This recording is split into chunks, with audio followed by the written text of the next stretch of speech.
Well, it's great to be here. Actually, if I walk over to the side, I can see people pretty well. I have half an hour, and then I get the hook. And as you've already said, I guess I'm the senior old fart here. What I'd like to talk to you today about, just briefly, is the current state of development as I see it, and what I think is the path with the greatest promise for the future. So I've been working primarily for 25 years with small farmers, 1-acre farmers who live on less than $1 a day and working to significantly increase their income. So IDE is the first organization that I started. It's a nonprofit located in Colorado, and it has over the first 25 years reached some $20 million a day small farmers. But if you look at the total picture of poverty in the world, there's 2.7 billion people who live on less than $2 a day. It's about 40% of all the people in the world. And 20 million is just a drop in the bucket in comparison to 2.7 billion. So the real challenge in development is how do you reach scale? So in a quick overview, my view about development so far is that conventional development aimed at reducing poverty or eliminating poverty has basically failed. Charity also doesn't really work to end poverty. There's a big movement of corporate social responsibility in large businesses and other businesses, but for the most part, in my view, corporate social responsibility is cosmetic. There are exceptions. And finally, there is a rapidly growing movement of impact investment, but I think impact investment is confused about the relationship between social mission and profit. And so its results have been at best mixed. So what is the path forward to both for business and for poverty? The last 25 years, the experience with IDE helping $1 a day farmers, we've learned a lot. We've learned that market-based approaches seem to have the most effectiveness in terms of actually helping people move out of poverty. We've learned that it requires often a transformative, radically affordable technology. We've learned that one of the main constraints is what people refer to as last mile distribution, and for me, it's really last 500 feet distribution. A lot of the $2 a day people live in small rural villages, and it costs a lot to reach them and interact effectively with them. Collect things that they make for sale and bring things to them that can improve their livelihoods. So in summary, what I'm working on now, I started IDE 30 years ago, handed it over to my successor, stayed on the board. Main thing I'm working on now is to create effective models that transform both business and poverty. So in summary, I'm creating with my partners a new model for frontier multinationals. So I've said a little bit about the limitations in development. Let me say a little bit about if you take a totally different point of view and look at businesses. 3 or 4 years ago, General Motors was the biggest, most powerful corporation in the world, and it was brought to its knees by competition from Japanese and German cars, which were smaller, cheaper, and more fuel efficient. And I think what General Motors experienced is what's happening with a lot of existing conventional multinationals. So that one of the missing pieces, one of the ways in which Honda and Toyota and Volkswagen brought General Motors to its knees is by establishing a strong market position outside of the richest countries in the world, and then coming into the United States and competing. And I think that the 2.7 billion people who live on less than $2 a day represent a huge untapped virgin market. Most large businesses don't really see serving $2 a day customers as a viable option. They don't think you can make money doing it. They don't have a clue how to do last mile distribution. They don't have a clue about how to design products and services that are radically affordable enough to be attractive to a $2 a day customer. But in point of fact, I think that is the marketplace of the future. And if you look at the trend in big business, many of the multinationals now are having trouble maintaining the growth patterns, which are unsustainable anyway because of environmental constraints, but maintaining rapid growth in markets serving the richest 10% of the world's customers. So I think that the real opportunity in both design and in business is in creating new markets that serve $2 a day customers, 40% of the customers in the world. That trend is already very clearly developing. If you look at consumer goods companies like Procter & Gamble and Unilever, Unilever has 45% of the products that it sells are sold in emerging markets. Procter & Gamble, which is a much bigger company, has a much smaller share of its products going in emerging markets, but it's working hard to catch up. And that's because currently the growth and profitability is much greater in countries like China and India and Brazil and increasingly Africa.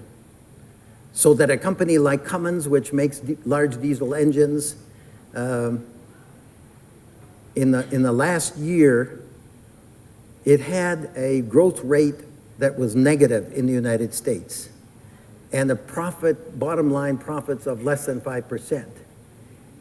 At the same time, Cummins entered the China market 25 years ago, right after Nixon's visit, didn't make any money for 10 years, and now in China and India, their growth rate is 70%, and their profitability is 12% plus.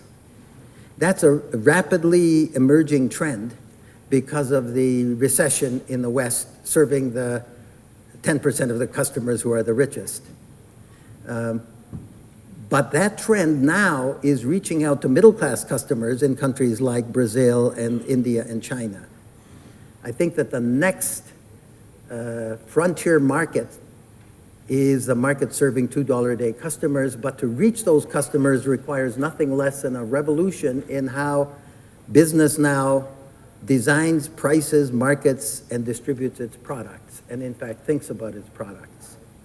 I want to talk about a couple of examples of the opportunities, but what I'm doing now is incubating 4 global companies with my partners.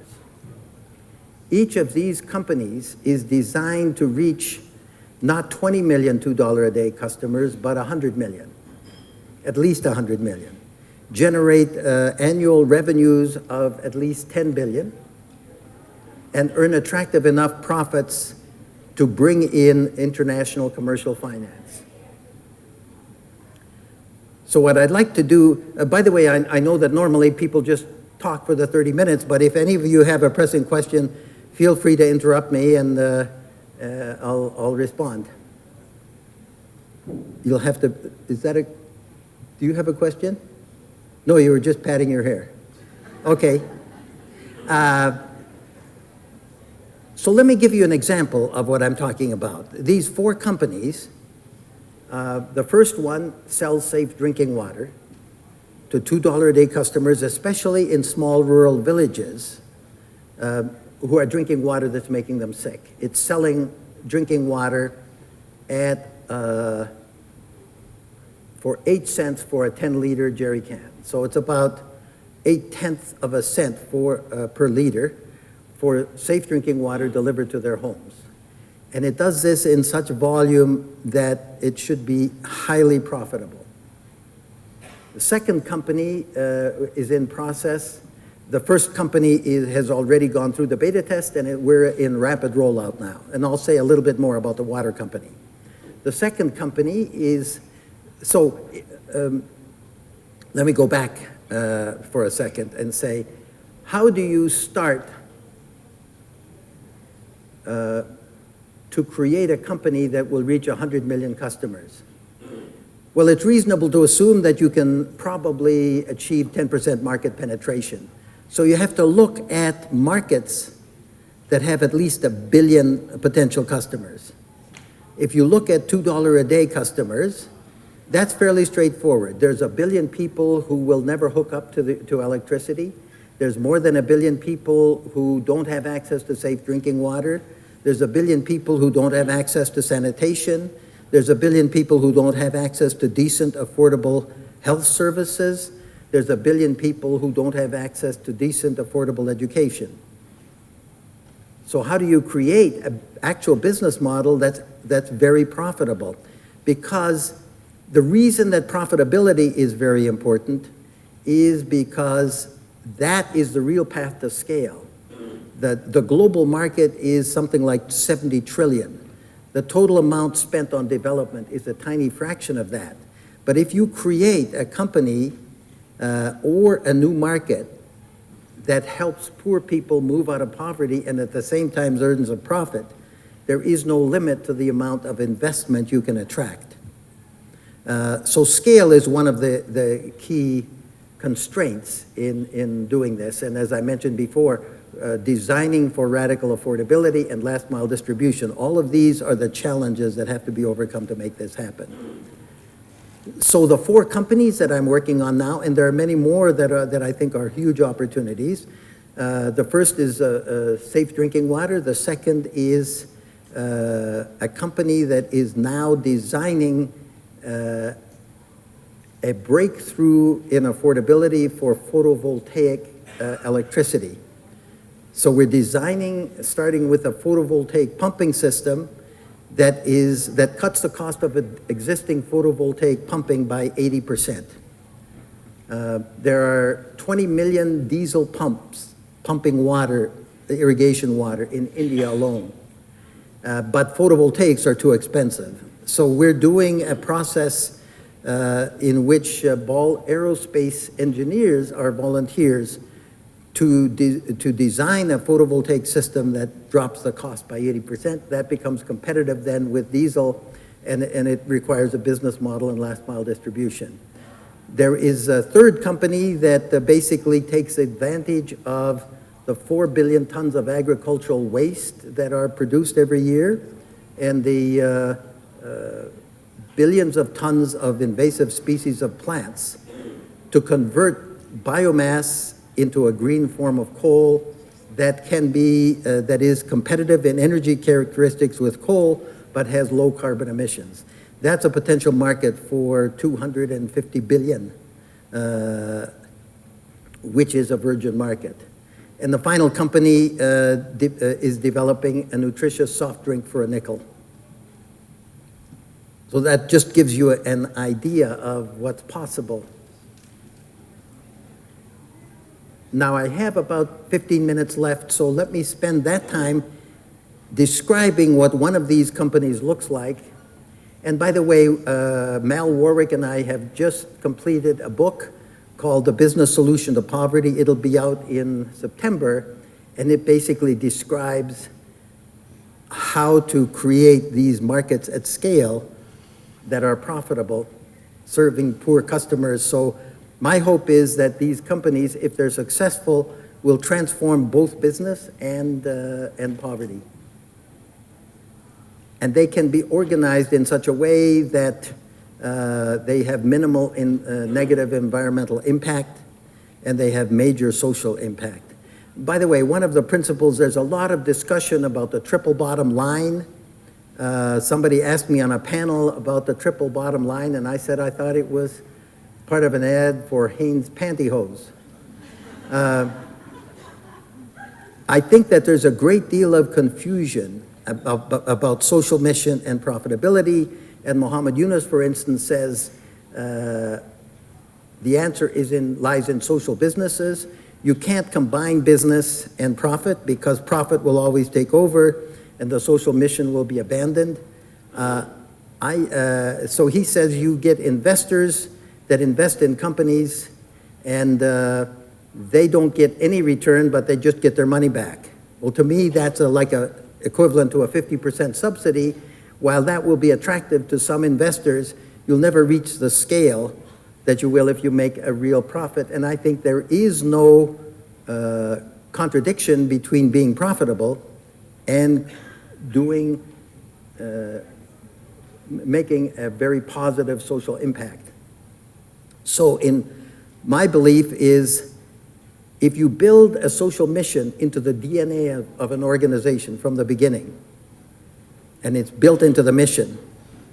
So for example, if your company is designed to sell safe drinking water at an affordable price to $2 a day customers, the social impact is built in. It will have a huge social impact. But the real challenge is operating that as a business and making it profitable. So that's what we're working on. Now let me say a little bit about how we're doing this for the drinking water company. Basically, we're following a model that Tata, which is a big multinational in India, used. Tata Sons creates a holding company, and then they have subsidiary companies in different countries.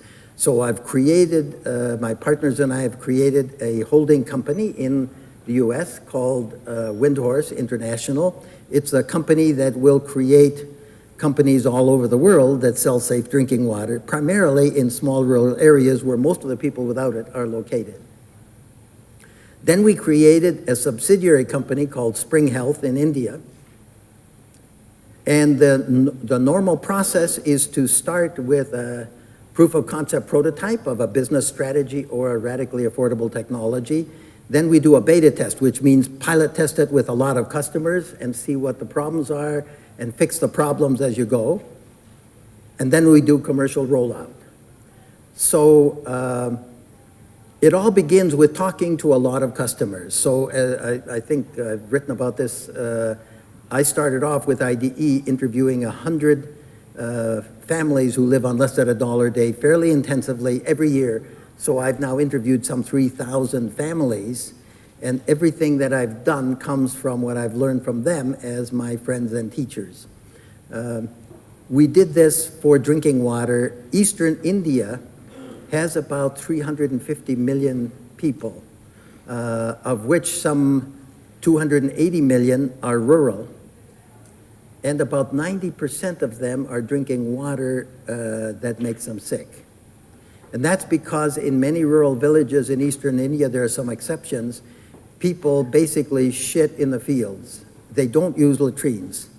And in the monsoon season, which is starting now, about 1/3 of the land is underwater, so much of the bacteria end up in the shallow wells, which are a major source of their drinking water. So talking to families in these villages, we're working in the state of Orissa,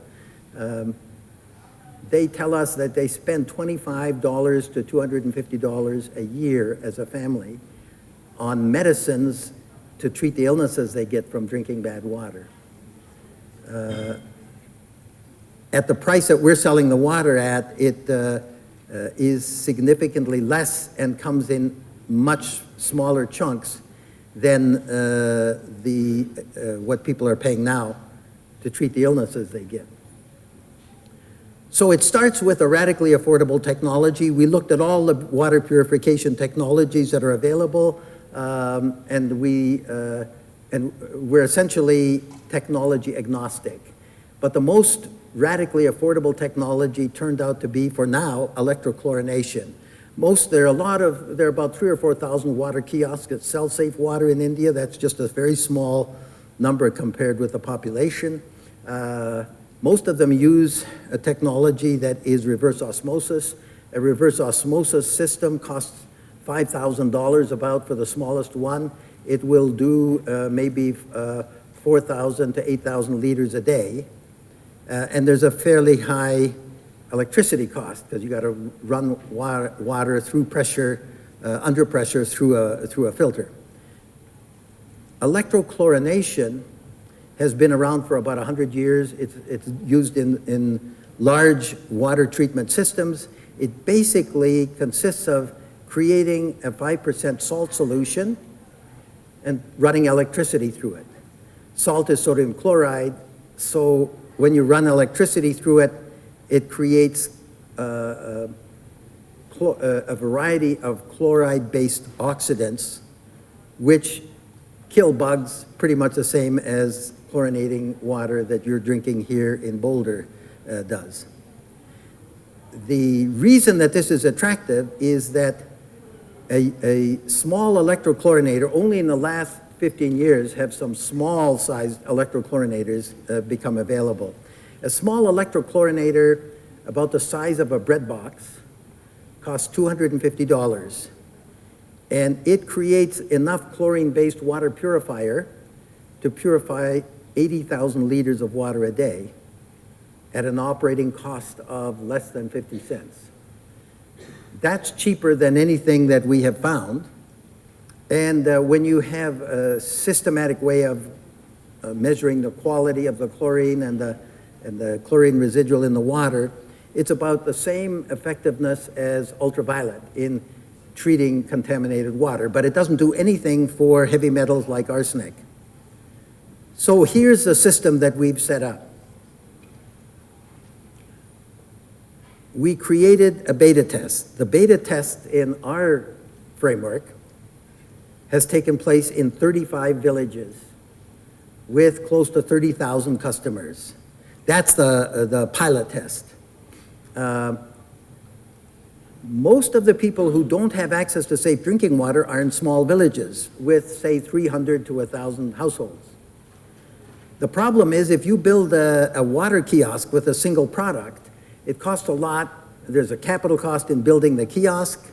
Then you have to hire somebody, you have to hire a team to man the kiosk. So the current reverse osmosis technologies rely on single product kiosks where they have people hired, but that means they have to sell a hell of a lot of water, and you can't sell enough water in a small village to make it pay. So what we did is walk through the villages, talk to people, and long story short, all over the world, villages have small mom and pop shops that sell tobacco or cigarettes, cookies, usually some, maybe some cooking oil, soap, and products like that. In India, they are called Kirana shops, and there are 10 million of them. A Kirana shop is a mom and pop deal where it's too small to justify private sector distribution, so most of the products on the shelves, the shopkeeper takes a bus or a motorcycle to the nearest town, goes to the wholesale market, buys stuff, and puts it on the shelf. But the advantage of these small shops, and they're all over the world, Africa, is that they have already made an investment as a family in the shop. They already have people who are family members who man the shop. The marginal cost of adding water to what they sell is fairly small. So we basically go through a process where we consult with the village elders to pick the best Kirana shop. There's usually 3 in each village. We make a deal with the Kirana shop, a partnership. We build a cement tank built by local entrepreneurs who make cement rings on top of each other. A cement tank holding 3,000 liters of water costs about $105, made locally. We fill that tank with water from the shopkeeper's own contaminated well. We put the electrochlorinator in a central market town. We hire local staff with motorcycles, and they carry a 3/4 liter bottle for each village that they visit. They add 3/4 liter of water purifier to the tank. They wait for 3/4 of an hour, then they do a simple chlorine residual test. And if that chlorine residual test comes out okay, the shopkeeper sells the water. But we've learned over time that people will pay more to have the water delivered to their homes. So we have a system of rickshaws and motorized rickshaws and carriers on bicycles. The shopkeeper hires a water boy or a water lady who delivers water to people's homes. That's the whole system.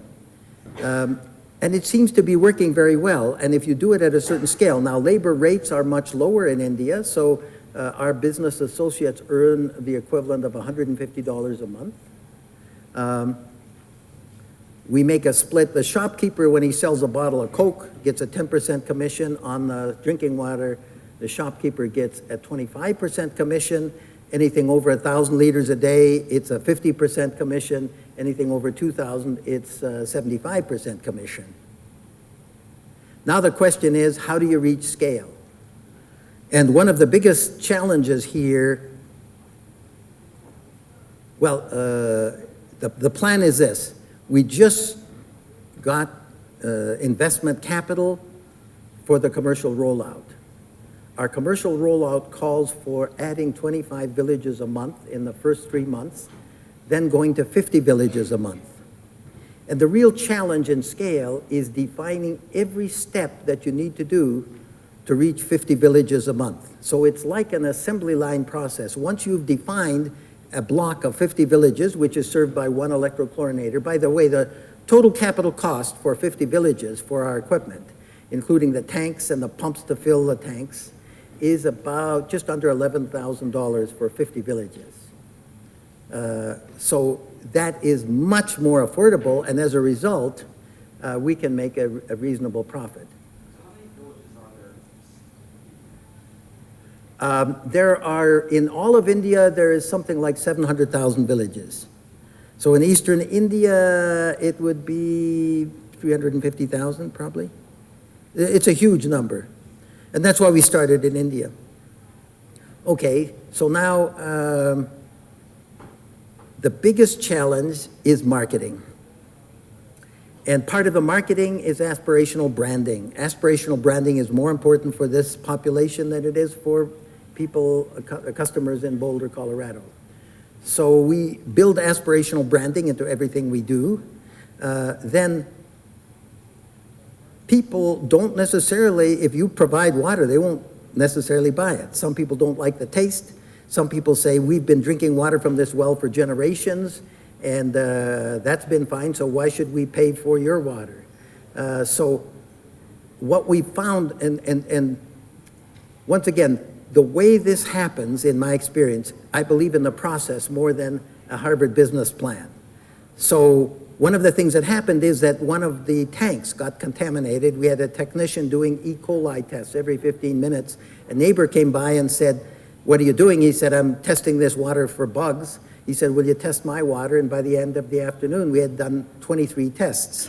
And we find that if we do the equivalent of E. coli tests on the water, samples of water that the people actually drink, and we incubate that Petri dish in the village, and people see stuff growing on it, that's the most effective marketing thing we can do. So we do in each village 200 water tests. About 90% of them are positive for E. coli, and of those, about half of them become customers. And we have another 20% dropout.